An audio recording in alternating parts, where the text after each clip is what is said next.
Hey everyone, Robin here on the Good Place bench. We're here in Reggio Emilia, Italy, on the Good Place bench, part of Placemaking Week 2025, hosted by Placemaking Europe.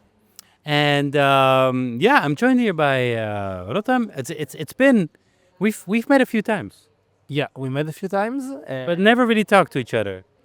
No, I was just like looking at you from afar, sitting on bench, speaking with people, and me being jealous. Why? I think I would really kind of like also sometimes share my stories. I'm a placemaker and working in urban strategy, but I also have my own podcast, so I give a lot of stage and platform to other people. And also in my placemaking work, I really believe on empowering other people. So also in my work, I give a lot of platform and stage to other people. And yeah, sometimes I'm it will be interesting sometimes to give myself Yeah. a space to talk a bit. But yeah, and I think I really loved your platform, your concept. So Thank you. Thanks. Well, I mean, it's never too late, to finally take the spot on the bench and talk about you and take the stage, yeah. which is actually true, like taking the stage for your own story. No, I try to scoop it in my own conversations. Yes, of course. So my story. Sure. So Now I want to know. You can hold it as well. yeah, okay, thanks. So I am now living in Amsterdam for 4 years, but I'm originally from Israel, and I'm kind of I studied in the Netherlands and came back to Tel Aviv, and then after 1 year I realized maybe I left too soon, and I want this opportunity again, and I basically moved to the Netherlands to Amsterdam to work in placemaking. I guess I just find myself a bit more there with people that think like me, and that I have more opportunities to make my ideas come true. So yeah, and I also have a podcast, so it's in Hebrew, and I think, and if you want to ask a question, you can feel really comfortable to stop me. But I think in my work in placemaking, I really try to emphasize a better public space for as much as diverse people as we can. And in that sense, my work, my presence in Amsterdam, my life in the Netherlands, is always in connection to my life and my friends and families in Israel. And I think what is happening now in our region. And I think for me, it's always kind of like back and forth in the sense of I really see maybe on the day we can make these steps forward, that the public space and co-create it with different populations, either like Muslim, Christian, Palestinians, and also with Israeli Jews, to kind of give space to everyone and this meeting each other and insisting that different narratives and different stories and old wounds will be opened up in order to create a better public space can be a significant tool to heal our society. So I meet a lot of those also aspirations and emotions when I work now. Now I work in Amstelveen. Yeah. In the big projects around a campus of students called Aulenstede and an office park. And now, there? Very well known in Amsterdam. Yeah. Aulenstede. Since I started work there, I realized every Dutch person have any kind of thought or idea about this place. So it was funny. But funny enough, now there is a really big asylum seeker center in Kronenburg, the office area, which brings asylum seekers, I guess, from all over the Middle East and Eastern in the world. And I think for me, it gives kind of an opportunity to engage and be part of the solution of bring different populations that may be a bit suspicious to each other together. So I guess what I really want to see in in Israel, in my life, with my family, friends, and where I was born and raised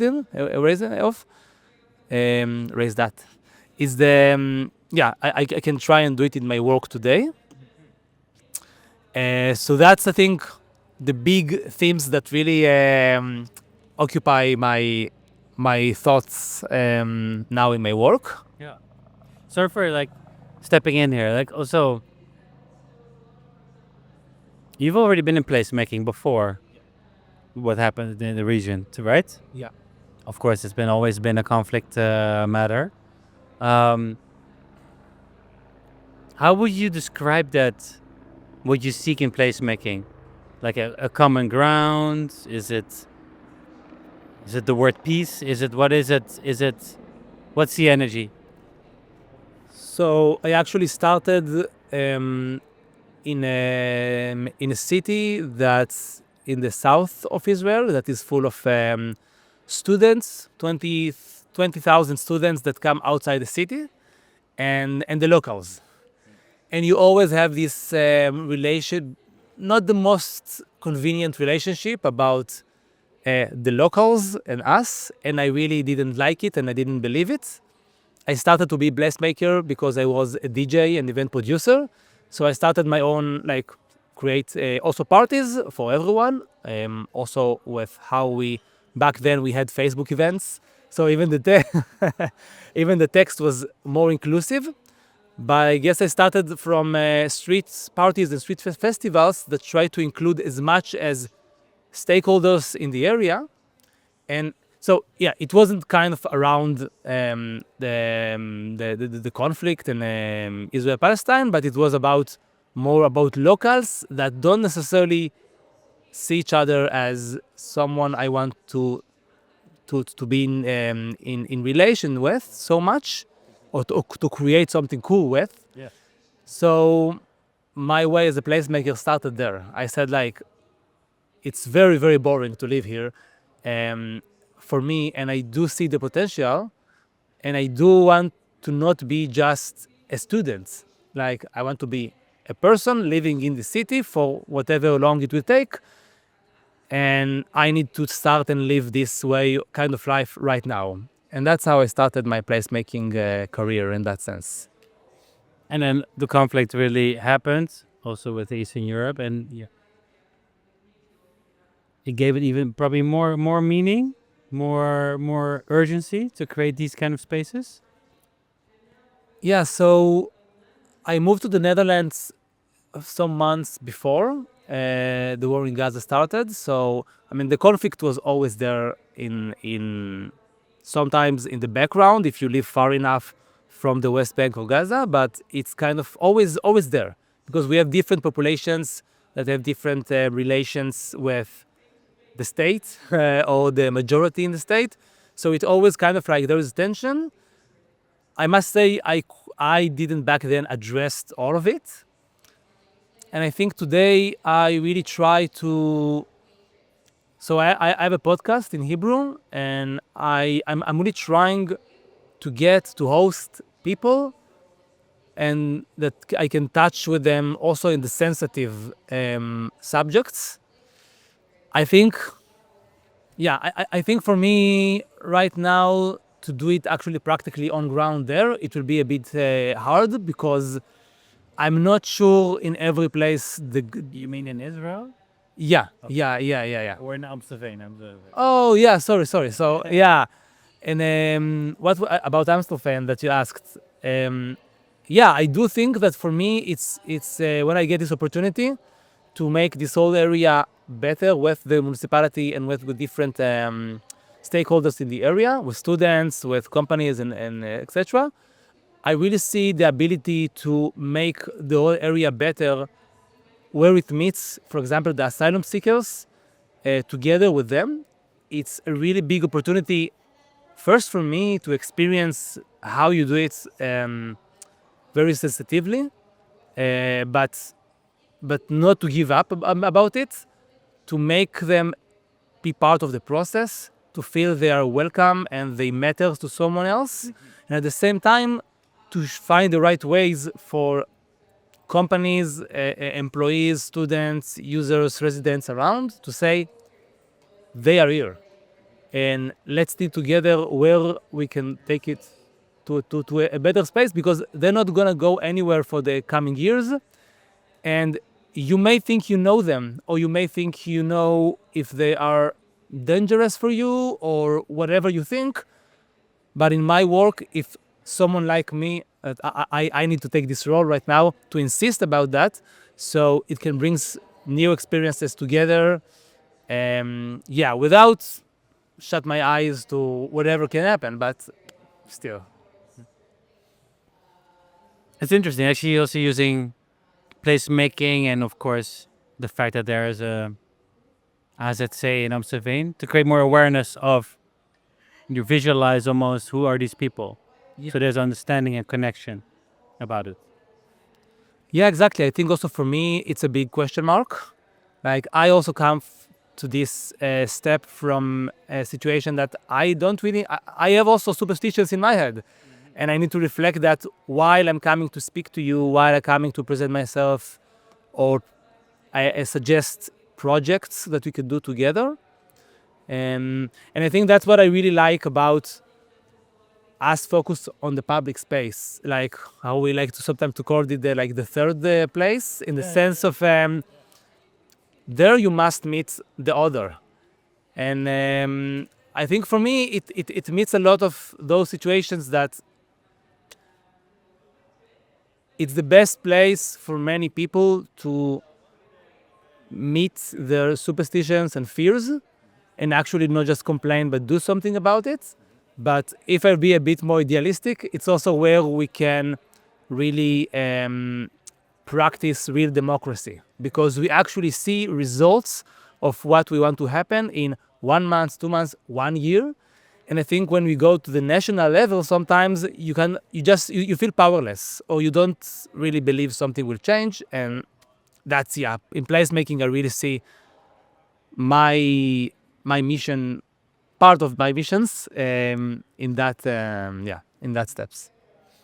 And concretely, how does that look like? Like, are these events? Are these, I don't know, talks? Are these, how do you program this?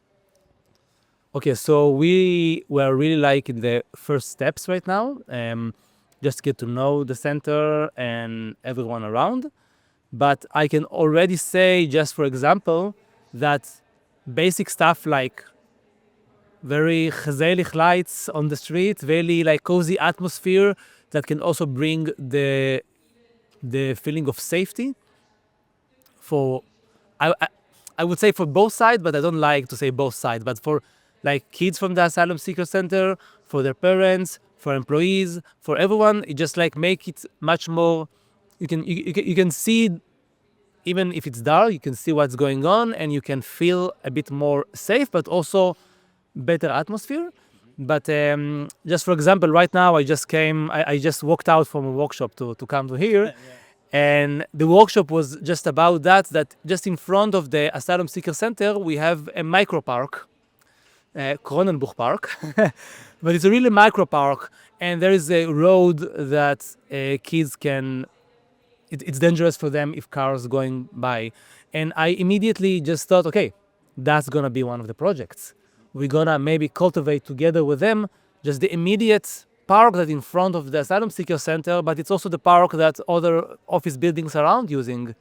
And maybe we can do something with the road, with lights or asphalt paint, to make it much more, first, colorful and nice to have when you just walk out, friendly, but also more safety and more safe. So I think in that sense, as you see, my brain is running with those stuff, but we are really in our first steps.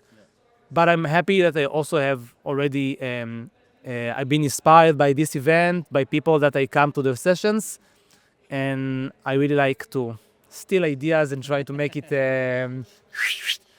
stealing ideas is, I feel in my pocket, but then I need also to make those ideas come true. Nice. I mean, the overall theme is designing cities for all. I think your project, is all about that, right? Yeah.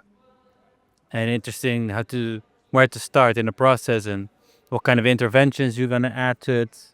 It's also very much about communication. Yeah. Yeah, exactly. So, yeah, what do you? How can your project become a good place? How do you envision it?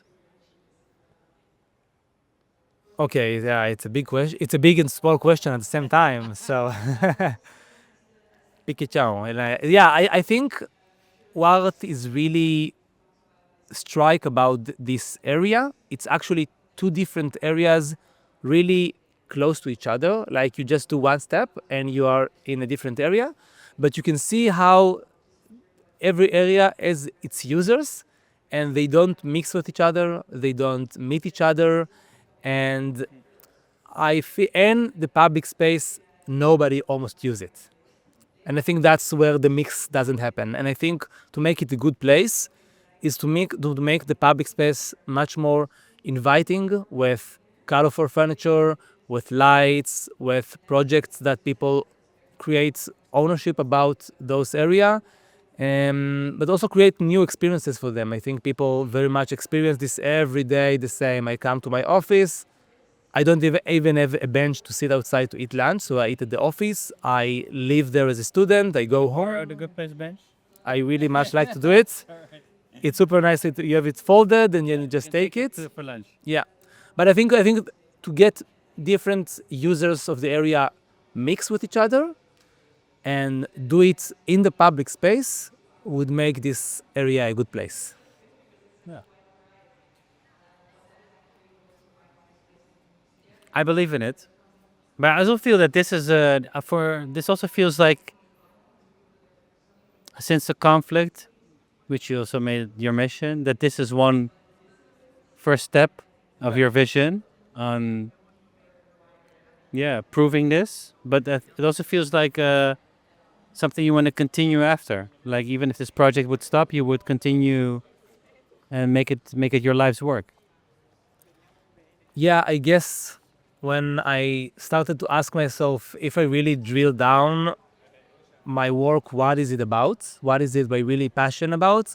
I understood it's about empowering other people. I don't know why, but I'm just like having a lot of satisfaction for that. So it meets a lot of my projects. And I, people, you say? no, empowering other people. Other people. Other people, not Older people. yeah, no, other. And I think in that sense, and because I started my career in the Netherlands just when this day of the 7th of October happened, and everything that happened in this region just been unleashed and happened in the highest volume I ever experienced. I think for me it just become kind of a life mission to help people to see that they can mix and they can the co-creation to create together something that is shared by us, like cities and public space. I know maybe a lot of people said that before, or it sounds cheesy, but it's something that really make people get out of their screens, of their like ideas and feelings in their head to Media. in the media to reality, to see people, look them in the eyes, listen a bit, know how to speak, and the co-creation of our shared spaces. It's something that can really, heal our societies. And I do hope I find more and more partners, like also in Israel, Palestine, but also around the world to bring this future. So that's what I aspire. Maybe. Sometimes all these problems sound so far away, but we know and realize these problems are very close by. Exactly. Yeah. So let's try to do our best to create acceptance and cohesion in front of our doorsteps. Huh? Yeah. Exactly. Yeah. Rotem, I think we've come to an end of the episode. Thank you very much. I wasn't aware of your work in that way. Yeah. And I don't know if we can have any help in helping you pursue your mission. I don't know, host conversation with different people on the Amstelveen. I already have ideas from last time, so No, I mean, like, yeah, just to help the mission to a step further. Then we all have our own share in helping out, because in previous talks as well, we talk a lot about collectivity and our collective future. Yeah. If we want to have a collective future, then we also need to collectively work together and make it happen. And I really think storytelling and the storytelling that you do in the Good Bench, it's very much a way for people to see others like themselves, like to connect to them. And it's something that we already think about it in Amstelveen. And yeah, you just gave me some ideas about how we can collaborate in interesting ways. So thank you. That's why I'm here. No, just kidding. I'm just here it's a brainstorm bench. Yeah, for sure. Yeah, no, I think that's sometimes we're all like very much in our own projects, and sometimes it's nice to have an outside perspective, and it gives you ideas. Yeah. I think that's also the beauty of this conference, where we're not just here to sit and listen to people, but also to share, to exchange, and to learn from each other. And everybody has their own niche or perspective or thing. So and it feels very like-minded. So that's very cool. I'm gonna share your details below so people can see your work and follow your book you as DJ. No, check out your work and your mission. So I'm gonna shake your hand. Yes. Thank you so much. Thank you. Everyone watching, thanks again. Follow the other speakers and people benchies we have on the bench in the playlist. Of course, don't forget to subscribe and like. It would just boost our channel. And see you at the next one. From Reggio Emilia. Bye bye. Ciao, ciao.